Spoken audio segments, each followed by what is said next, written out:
నమస్తే రాజశేఖర్ గారు. నమస్తే అండి. రైట్. అదే deputy CM of Andhra Pradesh Pawan Kalyan గారు నార్మల్ గా చాలా దగ్గరలో కూడా క్యాజువల్ గా ఆయన కనపడుతూ ఉంటారు. అట్ ద సేమ్ టైం ఆయన డిప్యూటీ సీఎం ఆఫ్ ఆంధ్రప్రదేశ్ ఉన్న టైంలో ఒక సెలూన్ షాప్ కి వెళ్ళి ఆయన ఒకరు పిలవగానే వెళ్ళి అక్కడ కొంచెం దాన్ని ఇనాగ్రేట్ చేసినందుకు దానికి ట్రోల్స్ ఇవన్నీ వస్తున్నాయి. చాలా వరకు వ్యతిరేకిస్తున్నారు ప్రోటోకాల్ ని కాదని ఇలా ఉన్నందుకు. సో దీన్ని ఎలా చూస్తారు మీరు రాజకీయ విశ్లేషకుడుగా?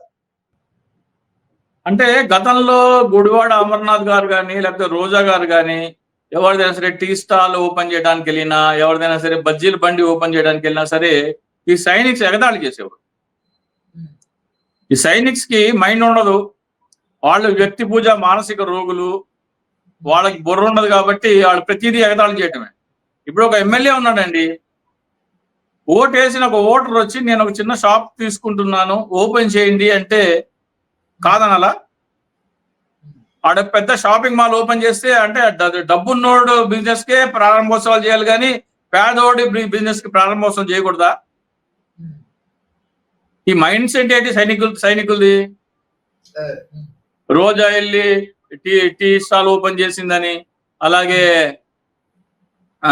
బజ్జీల బండి ఓపెన్ చేశారని, గుడివాడ అమర్నాథ్ వెళ్ళి ఫిష్ స్టాల్ ఓపెన్ చేశాడని, ఆ ఎగతాళ్ళు ఏంటి?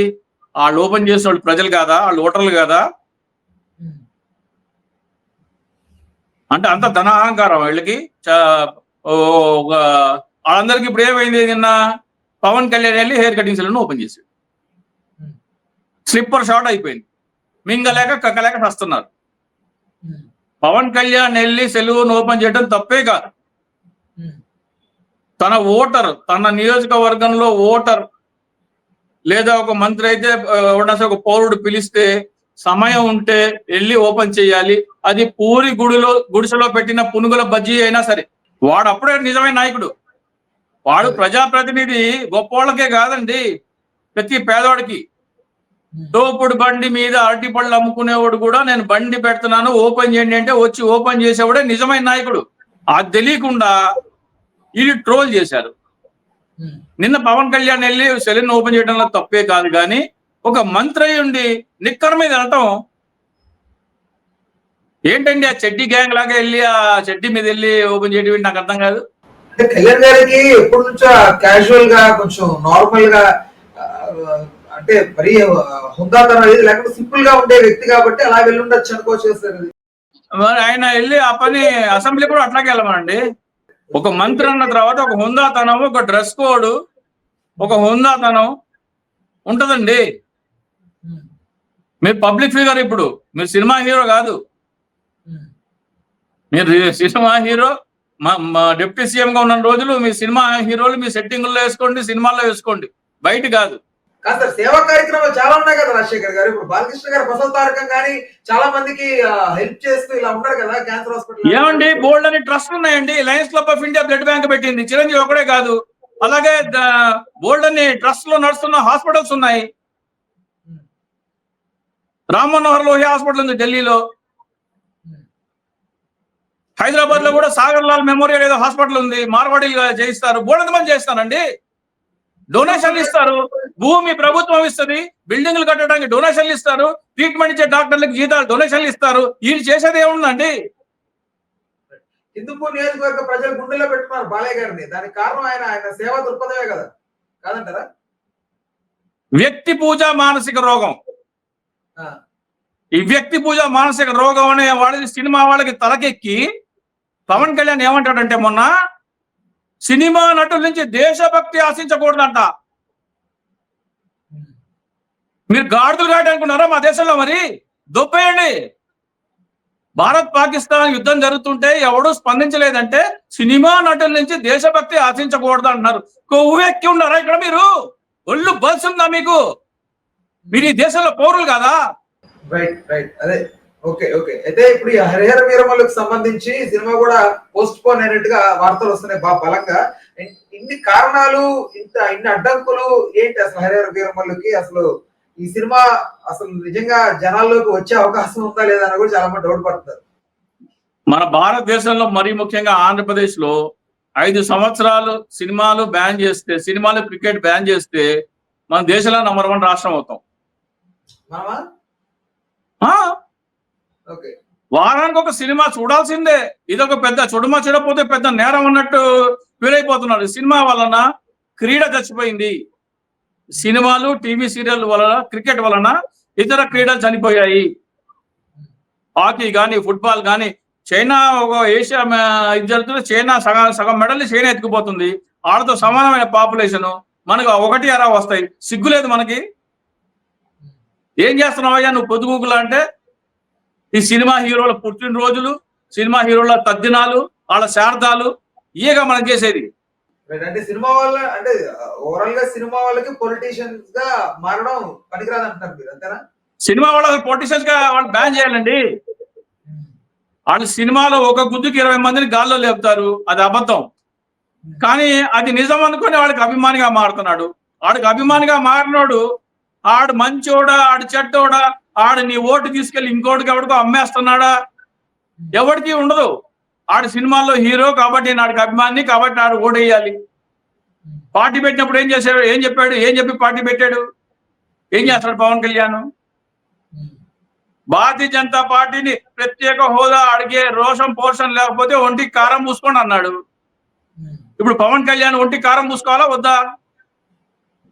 అంటే కొంచెం సమయం పట్టొచ్చు కదా, గవర్నమెంట్ వచ్చి 1 ఇయరే కదా అయింది. 11 సంవత్సరాలు పవన్ కళ్యాణ్ ఆ మాట అని 10 సంవత్సరాలు అయింది. అంటే గవర్నమెంట్ ఫామ్ చేసి ఇప్పుడే కదా సార్ కొంచెం ఏదైనా.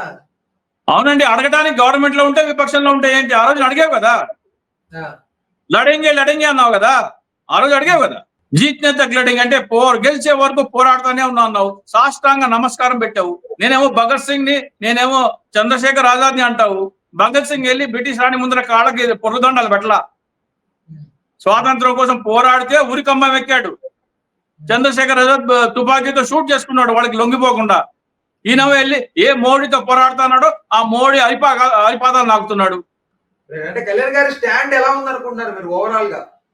కళ్యాణ్ బాబు ఒక స్టాండ్ ఉంటుందా అండి? ఆయన ఒక నిలకడ ఉంటుందా? నిలకడ లేని మనిషి, ఒక సిద్ధాంతం లేని మనిషి. నాకు తెలిసి ఆయన వ్యవహార శైలి చూస్తే పార్టీ ఆయన కాదు. పార్టీ ఆయనదో లేదో నాకు అనుమానాలు. ఎందుకంటే పార్టీ బలోపేతం చేసే ఏ కార్యక్రమం ఆయన చేయడు. కాదు సార్, ఇప్పుడు ఎలక్షన్ ముందు ఎన్నో కార్యక్రమాలు చేసి పార్టీని బలోపేతం చేసి ఇప్పుడు 21 స్థానాలకు 21 స్థానాలు కొట్టగలిగారు కదా ఆయన. ఏం బలోపేతం చేశాడండి ఆయన? ఏం బలోపేతం చేశాడు? ఒక రాజకీయ నాయకుడు ఏం చేస్తాడండి? ఒక రాజకీయ నాయకుడు పని ఏంటి? ప్రజలతో వెళ్ళి కలవాలి. ఆయన పార్టీ పెట్టి మొన్న ఎన్నికల వరకు 10 సంవత్సరాలు అయింది. ఎన్నిసార్లు వెళ్ళి ప్రజలతో కలిశాడు? ఆంధ్రప్రదేశ్ రాష్ట్రంలో ఎన్ని రోజులు ఉన్నాడు? అందుబాటులో ఎన్ని రోజులు ఉన్నాడు? వాళ్ళ పార్టీ నాయకులకు అందుబాటులో ఎన్ని రోజులు ఉన్నాడు? ఆయన పాదయాత్రలు చేశాడా? ఎన్నికల కంటే ముందర వచ్చి ఆ వారాహి వాహనం ఎక్కి మహా అయితే ఆయన 10 సంవత్సరాలు అంటే 11 సంవత్సరాలు అంటే 3650, దాదాపు 4000 రోజులలో ఆంధ్రప్రదేశ్ మహా అయితే మొన్న ఎన్నికల వరకు 200 రోజులు ఉంటాడు. 3650 రోజుల్లో మొత్తం ఆయన ఆంధ్రప్రదేశ్ లో మహా అయితే 200-300 రోజుల్లో ఉండుంటాడు. ఆయన రాజకీయ నాయకుడా? సార్ ఇప్పుడు కంపారిటివ్లీ జగన్మోహన్ రెడ్డి గారితో పోలిస్తే, మనకు చంద్రబాబు నాయుడు గారితో పోలిస్తే బెటర్, ఎక్కువ జనాల్లో ఉండి కష్టపడే వ్యక్తి కళ్యాణ్ గారు లాగా కనిపిస్తారు కదా కొంచెం. ఆయన కష్టం అంటే ఏంటండి? ప్రజల్లోనే లేనివాడి ఇంకేం కష్టం అండి? ఒక రాజకీయ నాయకుడు అంటే ప్రజల్లో ఉండాలి. ఆయన కష్టం అండి? పూటకో మాట సుగాలి ప్రీతి అని ఊగిపోయాడు. అది ఎంత డ్రామా అండి? ఏడాది అయింది, ఏమైంది? రేపటికి ఏడాది. సుగాలి ప్రీతి కేసు ఏమైందండి? ఎన్నో కాంప్లికేషన్స్ నడుమ ఎక్కడైనా కొంచెం ఆయన ఆగుంటారేమో. ఏం అప్లికేషన్స్? మరి 33,000 మంది అమ్మాయిలు మిస్సింగ్ అయిపోయారు అన్నారు. ఏమయ్యారు? వెళ్ళి మీ హోంమంత్రి వచ్చి చెప్పారు కదా అంతమంది మిస్ అవ్వలేదని. అంతకంటే చెప్పు దెబ్బ అని ఉంటుందా? ఎంతమంది మహిళలు మిస్ అయ్యారు అంటే 33,000 మంది మిస్ అవ్వలేదు అని చాలా తక్కువ నంబర్ చెప్పింది ఆమె. అంతకంటే చెప్పు దెబ్బ. మీ పార్టీని మీరు అధికార విపక్షంలో ఉండగా లేవనెత్తిన ఆరోపణని మీ నోటి చేత మేము చెప్పింది అబద్ధం అని కొట్టడం అంటే చెప్పు దెబ్బతో తక్కువ కాదు. స్లిప్పర్ షాట్లు పడలేని బండి అట్లా. అంటే ఓకే, ఓవరాల్ గా కళ్యాణ్ గారికి సంబంధించి ఆ డ్రెస్ కోడ్ అలా వేసుకోవడం అని, ఆ ప్రోటోకాల్ అలా లేకుండా ఒక ముఖ్యమంత్రి అలా వెళ్ళకూడదండి. సెలూన్ వెళ్ళి ప్రారంభించడం ముమ్మాడికి కరెక్ట్. ఒక మంత్రి, ఒక వ్యక్తి గనక వచ్చి నేను ఇక్కడ పునుగులు బండి పెట్టుకున్నాను పూరి గుడిసెలో వచ్చి ఓపెన్ చేయండి అంటే ఆయనకి సమయం అనుకూలిస్తే వెళ్ళి ఓపెన్ చేయాలి. అంటే సార్ నేను కేవలం నేను కేవలం టీసీఎస్ లాంటి కంపెనీలు మాత్రమే, పెద్ద పెద్ద ఇండస్ట్రీ కియా లాంటి కంపెనీలు మాత్రమే ప్రారంభోత్సవం చేస్తానేవాడు నాయకుడు కాదు. రిక్షా తొక్కేవాడు దగ్గర నుంచి బిలియనీర్ దాకా అందరినీ సమానంగా చూసేవాడు మాత్రమే నాయకుడు.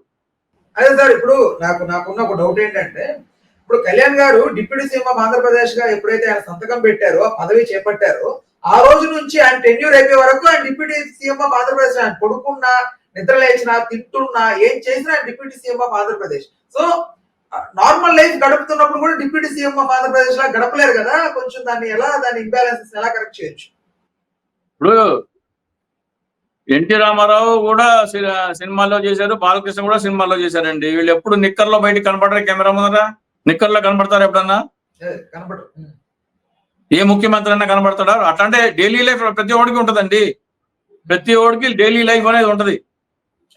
ఇంట్లో షార్ట్స్ వేసుకోవచ్చు, లేకపోతే పైజామాలు వేసుకోవచ్చు, బేర్ బాడీగా తిరగొచ్చు. ఇప్పుడు సినిమాల్లో నటించే యాక్ట్రెస్లు ఉంటారు, నటీనటులు కూడా రాజకీయాల్లోకి వస్తారు కదండి. సినిమాల్లో బిగ్నీలు వేసుకున్నాం అని కెమెరా ముందుకు బిగ్నీలు వేసుకుని వస్తారా రాజకీయ నాయకులు అయిపోయిన తర్వాత? ఎలా కంపేర్ చేస్తారు మీరు? రాజకీయ నాయకుడు అంటే ఒక ప్రోటోకాల్ ఉంటది, కెమెరా ముందుకు వచ్చేటప్పుడు డిగ్నిఫైడ్ గా రావాలి. రైట్ ఓకే రాజశేఖర్ గారు, థ్యాంక్ యూ అండి, ధన్యవాదాలు. మీ విలువైన సమయాన్ని, మీ విలువైన ఇన్ఫర్మేషన్ మాతో షేర్ చేసుకున్నందుకు ధన్యవాదాలు అండి. Thank you. హలో, తెలుగు రాజ్యం ఛానల్ చూస్తున్నారా? సామాజిక, రాజకీయ, జీవన చిత్రణే తెలుగు రాజ్యం. అతిశయోక్తులు, అసత్యాలు ఉండవు. రాజకీయ కోణం కాదు, ప్రజా కోణమే కొలబద్ద. తెలుగు రాజ్యం వీక్షణ మీ ఉత్తమ అభిరుచికి నిదర్శనం.